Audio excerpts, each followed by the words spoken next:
Welcome to today's tutorial.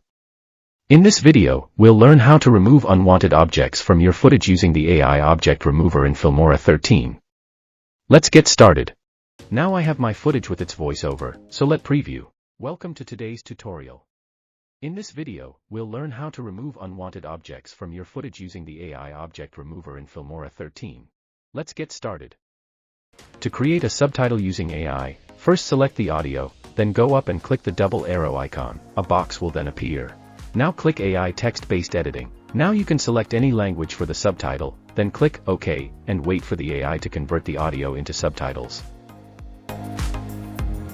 Here, the words are perfectly synchronized with the voice.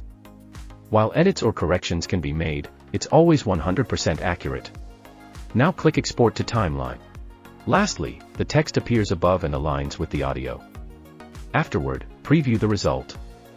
Thanks for watching, and have an awesome day. Welcome to today's tutorial. In this video, we'll learn how to remove unwanted objects from your footage using the AI Object Remover in Filmora 13. Let's get started.